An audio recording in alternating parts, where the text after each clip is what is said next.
Well, we're back. Let's talk about what's coming up. So welcome to Council of Geeks. My name is Nathaniel Wayne, and I am joined this time by Paul Scavito and Ryan Daly. And we are going to do that thing that we do sometimes and talk about what's coming out over the next 3 months. So we're going to talk July, August, September, not covering everything, basically talking about the geeky stuff or stuff that I just kind of want to get your reaction to. First up, on the 7th of July, we have Spider-Man Homecoming. Now, I am still excited on this. Part of the reason I think I'm maintaining my excitement is I unplugged myself from the marketing of this movie. So after, I think it was maybe 3 trailers ago, they came out with the first one that I watched and went, I'm not certain this is showing me the whole movie, but it feels like it might be, and I don't want to risk seeing anything else and knowing any more than I already know. And from what I have heard, trailers that have come out since then have been even worse in that regards in terms of laying out the entire plot of the movie. At this point, it feels like I'm going to see this movie in spite of the marketing for it. Because of the problem. And again, it's a thing where nothing they have shown me has been bad or has turned me off or set off radars. It's just what feels like in a short amount of time, the volume of what I have seen. It's kind of inexplicable and... I can explain. Sony. Is it fear? Are they worried that nobody's going to see it, or that they just don't know what they're doing? I don't think. I mean, you look at it was bad in a different way, but you look at how bad the marketing campaign was on Ghostbusters last year. Yeah. I think Sony needs to fire its entire marketing department. I've done what Nathaniel did, which is I've stayed away. I watched the first trailer, loved it, loved the character from Avengers, and I'm like, and I'm like, I don't want to see anymore because I know what they're going to try to do. So one fear that I do have about this movie is the director, John Watts. I think. Yeah. So this guy, he has no experience doing anything of this scale unless you know of something. He did. No, he basically had one movie before this. That was a critical something cop car. Yeah. It was a darling at Cannes. But it's small. It's like Kevin Feige handpicked this guy. Yeah, he saw it, but no. To be fair, this has sort of been Marvel's track record. Well, not just Marvel either. Sony did the same thing with the Amazing Spider-Man with Mark Webb. They've been looking for either indie, small-time directors who know how to tell a good story on a low budget, or television directors who often have to do the exact same thing, but who don't necessarily have the ego and the clout to demand things. Yep. So they get somebody that they can force to work into their machine, and they say, we will give you the budget and we will take care of all of that production stuff on the back end because we've got our house guys that do that. And so I think as long as this guy can tell a good story with good characters and make them likable, that's most of the job that he has to do. And from everything I've heard with Cop Car, that's what he proved that he can do. That has actually kind of become the blockbuster thing that a lot of them are doing now, because honestly, Colin Trevorrow didn't have much to his name before they threw him into Jurassic World. And we've seen this go both ways. If you want to look at the way that it's gone the best, I will probably point to James Gunn going from these small indie movies to Guardians of the Galaxy. Sure. You want to point at the worst possible option, Fantastic. Josh Trank. Right. So we've seen it go in both extremes, but this does seem to be the current thing. And I actually talked about this briefly on Go Home Hollywood, You're Drunk, now available on the Council of Geeks podcast feed. Listen now before they're all gone. The week after that, on the 14th, is the other movie that I've been avoiding the last few trailers on, which is War for the Planet of the Apes. Yes. And between these two movies, this really has become my mantra. Once I decide I'm going to see a movie, I stop watching new trailers because I don't want it ruined for me. If I have no intention to see the movie, sure, I'll see everything they come out because I don't plan to see it anyways. I've continued to watch these trailers. They do show a lot. I don't feel like I've seen the whole thing, but I feel like I've seen a lot. And again, it's a case of everything I'm seeing I like. It makes me excited to see it, but I'm kind of like, it's a double-edged sword because they had my money a long time ago. Yeah. And July 14th, if I haven't had a child at that point, I'll go see it opening night. Good. That's cutting it close. They had my money as soon as I walked out of Dawn of the Planet of the Apes. Sure. So I'm like, I am all in on it. And it has sort of quietly in a very unassuming way, become one of my favorite franchises of the past decade or so. Sure. Yeah. And I mean, I think Caesar might be one of the more captivating central characters in a film, I would say, in the last decade. In terms of like Andy Serkis's presence. His presence, performance, and his arc between movies so far already, and I'm go see that movie 3 times. What I love about this franchise especially is that even though it is a franchise and they have left the door open for where it could go at the end of each one, it also has never felt like they're holding back for the sequel. It feels like for every story that they're telling, we go and see it, and yes, I know that there can and will be more, but I feel like everything that was going to be done with this story, it's all up there. Some of the still shots of Caesar are unbelievable. And to a question that's not related to this episode, but something that you've continuously asked, this director is signed on to do the Batman. So when and if that ever happens, which at this point isn't going to happen until 2019 at the earliest, but if and when that happens, that is his next project. So there's 2 movies coming out the week after that I want to bring out. The first one is one that, in terms of the subject matter, is not one that I normally bring up, yet I still see it coming up in geek circles because of who's making it. And that's Dunkirk. Oh yeah. Well, the next Christopher Nolan one. Yeah. And really, that's coming out this month? Or July, sorry. Yes. Well, like 5 weeks from today. Yeah, but by the time I get this out, it might be at the start of Merry Christmas. I knew that was coming. I assumed it was going to be a December release. I'm sorry. Yeah. Well, in classic Christopher Nolan fashion, he has not been inundating us with 50 million variants of the trailer. I just remember seeing a teaser a while ago, and that's it. And honestly, whatever Christopher Nolan's doing, I'm going to go see. You know, I'm not. Excuse me. I'm not sure if I'm going to rush out into the theater to see it, only just because it's subject matter that I don't think is bad, but doesn't inherently call to me must see now without his involvement. So I don't. Depending on what's going on in my life at that point, his involvement might not be enough to get me to rush out to the theater. It'll go on my to-do list. Along with 50,000 other things. But if a Nazi army is forcing your back to the sea, you might go see it. Oh yes, yes. Under those circumstances, I would take the role of Chamberlain, and I would kowtow a little bit, and I would give some ground. And you're raising the stakes on this review. This whole thing took a turn. Okay, well the other one coming out that same weekend is Valerian and the City of 1,000 Planets. I don't know what that is. That is Is that a game? No. It's a comic book, apparently. It's a European comic book. So this is the latest space opera offering from Luc Besson. And it's being... I'm not sure if it was made with this intent, but it's certainly being marketed and hyped as a spiritual successor to The Fifth Element. Yeah. Okay. I'm a huge sci-fi guy. I'm not going to go see this in the theater. Unless... there is some crazy hype around it. I'm going to wait. Or, like, Nazis pressuring you. You opened that door, so... I did. I did open the Nazi door. That's going to be our new measure. If the Nazis were backing you into the sea, would you see this movie?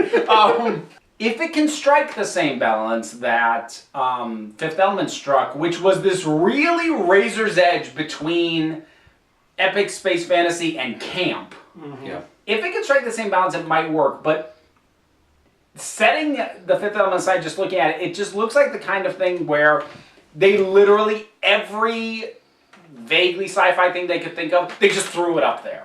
And it doesn't feel like a lot of rhyme or reason is behind it. And I can like that to a certain extent because it can give you a bonkers world. But eventually, it still needs to feel cohesive. Like, Guardians of the Galaxy manages to throw a lot of stuff up there, but it feels cohesive.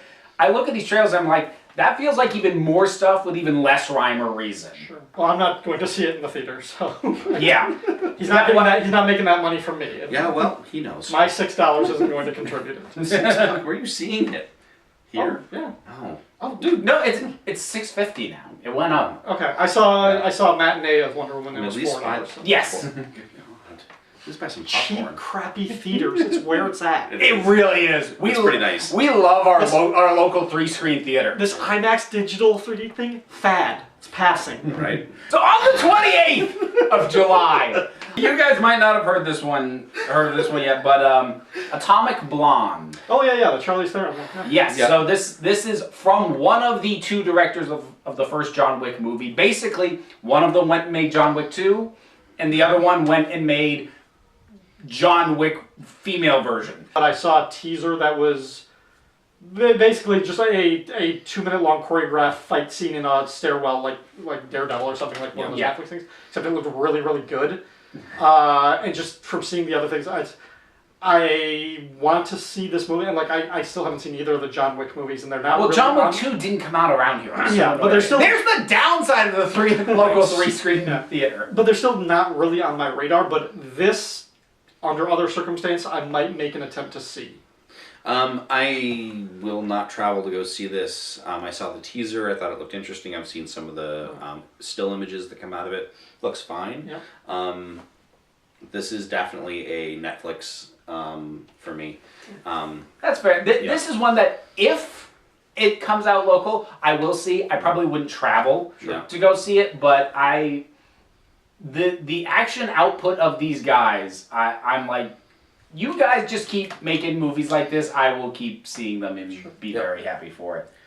So that same weekend, we are getting the epic, the legendary, the much anticipated release of the Emoji Movie. Oh, I'm so glad you brought this up. Who greenlit this? See, so there was a meeting, right? There was a meeting where somebody came in with a script or an idea, and they're like, you know what we should do? We should make a movie about the emojis. And somebody else was like, yeah, it's a great idea. And then somebody else wrote a check. And then from that point forward, this thing went forward. Why? Why? Who thought this was good?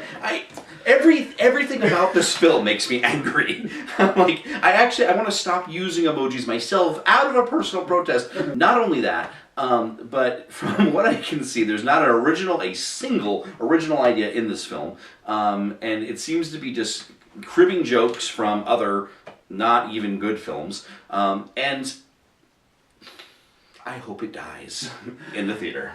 Your whole thing envisioning the pitch and everything. There was a line, you were talking about something else, but there's a line that is stuck in my head that I've loved. Is the executive going, that's a great idea. Bring me my thinking Coke. This is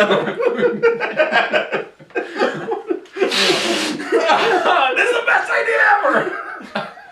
And I wanted to bring that back because I love that image so much. At this point, when the movie first got announced, I rolled my eyes. And then I also checked myself and said, you rolled your eyes at the Lego Movie too. But then the trailer came out and I felt safe to actually continue rolling my eyes after that. I felt like in the wake of the Lego Movie being great, because it is, I had to go, I need to at least wait till a trailer. I can't dismiss this on concept alone. I have to be sure that they didn't come up with some angle that makes it work. And it doesn't look like they did, so now I can dismiss it. Now I can just, all right, I'm good. On August 4th, The Dark Tower.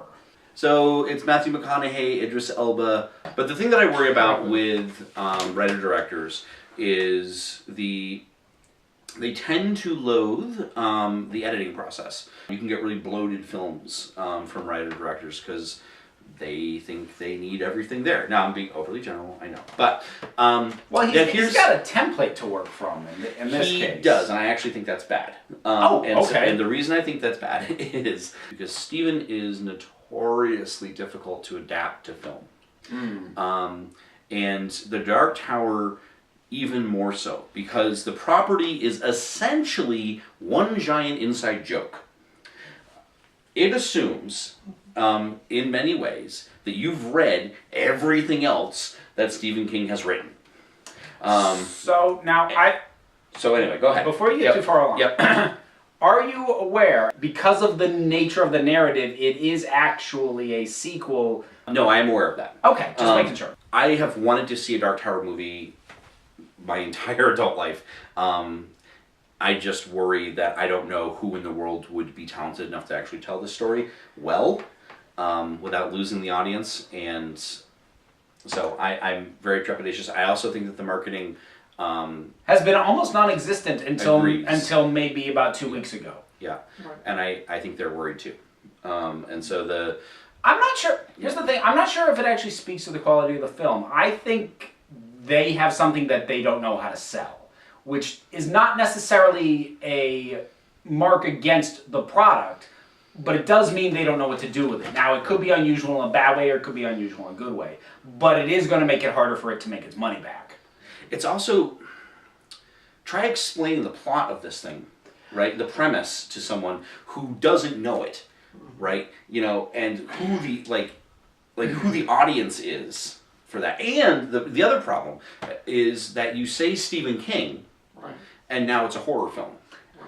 Which it's not. Which, actually, now that I think of it, Stephen King's name has kind of been left off of a lot of the marketing, I suspect, for that exact reason. I think so, too. Yeah. And so that's why I think that having that framework is actually not as big a gift as it might seem. I'll go see it. I'm going to give them my money. Yeah. I've been reading Stephen King since I was like 10. So I mean, a couple of months ago, we had actually this discussion. I would have bet money that this movie would not be released, at least not this calendar year.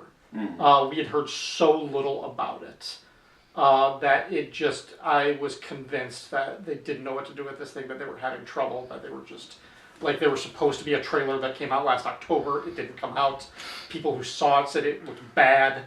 There was just a lot going on. So I was like, this movie, if it gets, it might be released because they've sunk so much money into it, but it's not going to be, they're going to invest even more just to do reshoots and pickups and change it.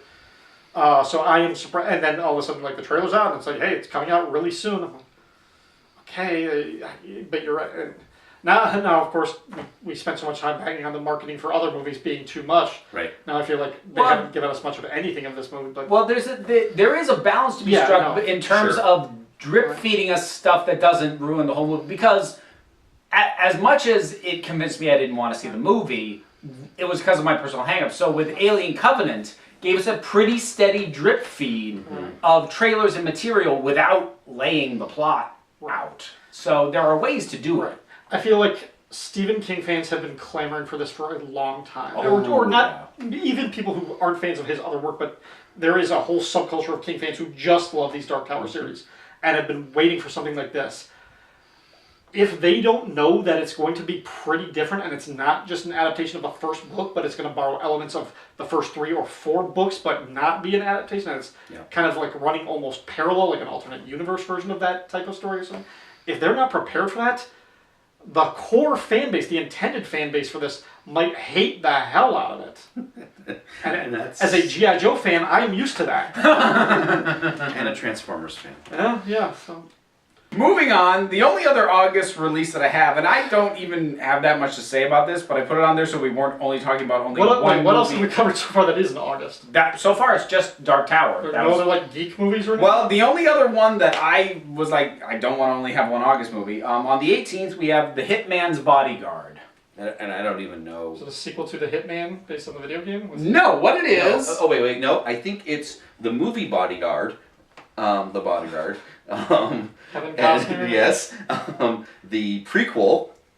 No. No. Okay. Although the marketing has run with it and has put out a poster spoofing the classic Bodyguard poster. Oh. Now it stars Ryan Reynolds and Samuel L. Jackson. Who's carrying who in the poster? Ryan Reynolds is carrying Samuel L. Jackson, and Samuel L. Jackson does not look very happy about it.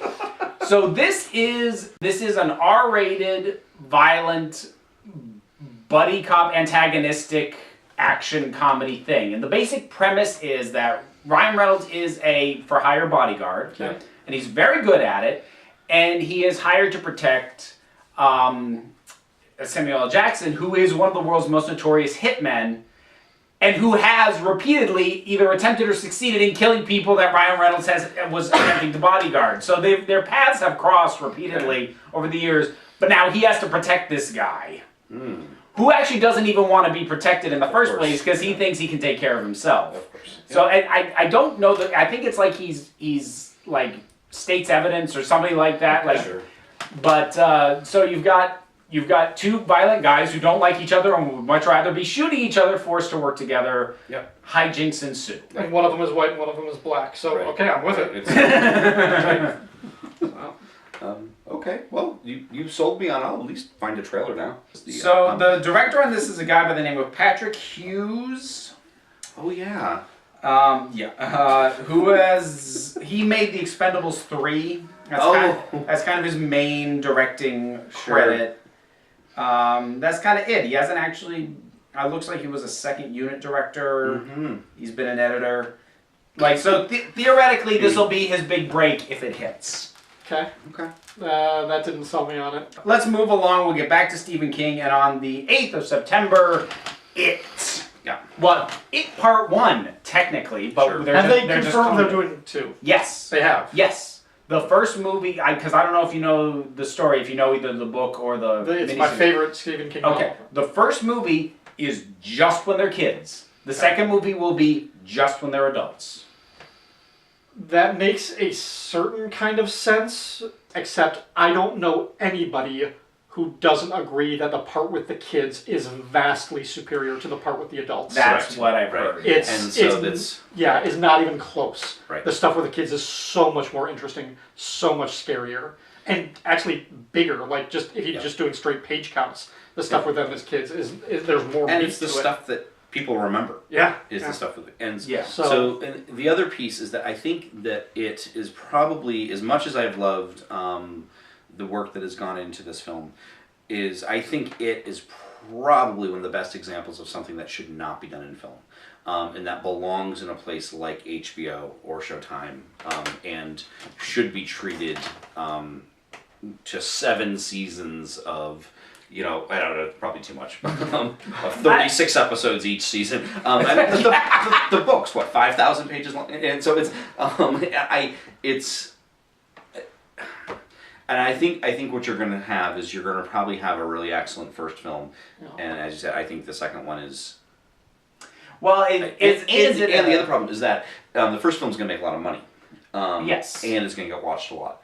And it's going to set off the second film for these teetering kind of, well, I mean, the thing is they don't need to worry about, the second film wasn't good, they won't be back for a third one, because there's no third one. So, okay, maybe the second film people come away disappointed, but who cares? The story's done. They've already got your money. I want this one to be good because I really love the book. I want it to be scary, and even if we only get half of it, if this is a good half, and I can feel like this is its own kind of story, if I can almost watch this in isolation, I'll be happy. And so if this is successful, and it works, it gives me a flicker of hope that maybe someday The Stand will be done justice as well. I think whether or not The Stand is, because if there's any Stephen King story that is too big for movies, I think The Stand is one of them. I think that's going to be more dependent on the success of the Mist TV series than it is on the release of It. Interesting. Yeah, The Stand could be an HBO series that basically goes 3 seasons, because The Stand is 3 books. It could be 3 movies. Again, you run into the problem where the first book is the best. But you could break that up into 3 movies. You could break that, if they turn The Hobbit into 3 movies. I think I've got 2 more for September. On the 22nd, Kingsman, The Golden Circle. I loved the first one until the last 15 seconds of the film. I loved the movie up to that moment, and I will definitely see the sequel.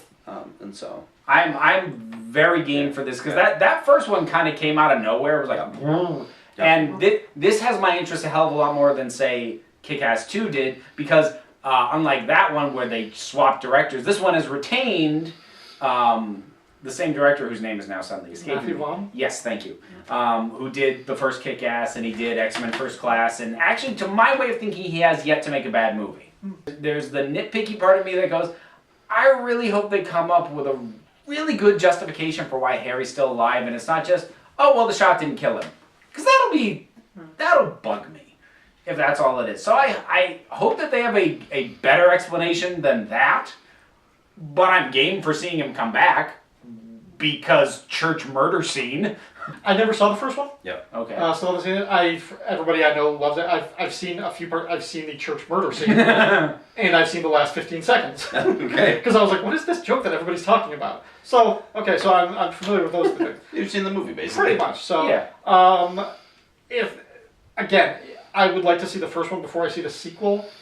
It's not high on my priorities, but if I get around to seeing it and I enjoy it, I have no problem against the sequel because everybody who saw it loved it and they want a sequel. So yeah, good on. It's funny in terms of the release date. It's a little funny because normally I would think a movie like this, which is not that the first one was a blockbuster, but it is trying for more of that audience. Getting released in late September, I'd normally consider that a red flag. Except the first one got released in February, so. Obviously, they saw it worked as counter programming last time. And what's it rated? R? Oh, it's R. Now here's one: Flatliners. So I loved the original. I knew one of you did. I love it. It's near my top 10 movies of all time. Oh, great! This is gonna be fun. I have watched that movie. I don't even know how many times. Oh yeah. And I think it was like the first movie I bought on iTunes, so I could watch it digitally. I had it on Betamax. Wow. Flatliners line quote off. So anyway. Okay, so they are remaking and if I remember correctly, they have Kiefer Sutherland is in it. He's appearing. The original had very much a who's who of up and coming. Kiefer Sutherland, actors. Kevin Bacon, Billy Baldwin, Julia Roberts, Oliver Platt. Yeah. This one has Diego Luna, Ellen Page, and a bunch of people I've never heard of. So no. Kiefer Sutherland in what I expect to be little more than a glorified cameo, if we're being honest. Does his name, are they playing the same characters? Is it just a remake of the same story, or that I don't know because I don't know the character. What are some of the character names? Nelson, Horatio. Kiefer Sutherland is listed as Nelson. Is he playing the same character? I don't know. I think so. And so somewhere I read a So are we doing a sequel pseudo remake thing? No, what I understood is that it's the characters 30 years later and the story's picking up for whatever reason. So like a new group of young med students are trying to kill themselves and they consult the one guy who should be the so it's taking the Blair Witch attempt at sequeling, basically calling itself the same thing, but technically being a sequel. Yes, at least that's my understanding. Again, I haven't. Well, he is listed as playing Nelson. I'm gonna lose a little bit of credit. Flatliners is one of those movies I've never gotten around to seeing. Right. Well, that's the end of this council. We thank you for thank you for the time you've spent with us. The council is dissolving now. Gosh, I want to remedy that, but it's very 80s. It is. And it's highly stylized, and it's a Joel Schumacher 80s. It was like he did Lost Boys and this. See, but I like Joel Schumacher 80s. I like Lost Boys. So do I. So that might be in its favor. It is highly stylized. The performances, some of them are eating them up, but it's... Oh, God, I like that a lot. So I guess the idea is there any part of you that is excited about the idea of a remake / revisit revival thing, or is the only feeling you've got now dread? How close are the Nazis to pushing it? They're you can kind of hear them. So I think on that note, we're gonna wrap it up. Thanks so much, guys. Who feels like plugging something? Well, we are the co-creators of the webcomic Red and Green, which is available at risingsuncomics.com. Presumably, in the near future, it will be available in print for you to purchase. I've seen pictures of it. But beyond that, I host a ton of podcasts on the Fire and Water Podcast Network. You can find it at fireandwaterpodcast.com. Occasionally I have Nathaniel, speaking of which you will be appearing on an episode in the near future. Yes, I will. So. And I read a comic book for Rising Sun Comics called Armadillo Justice. It's about space armadillos fighting space ants. It's the best thing you haven't read. Well, thanks so much, guys. And thank you for tuning in. If you're watching this in video form, you can listen to the entire unedited version. Maybe unedited. I might cut that big gap in the middle. But nearly unedited version on the Council of Geeks podcast. Is this recorded in 4K? So thanks so much for tuning in, and until next time, this council is adjourned.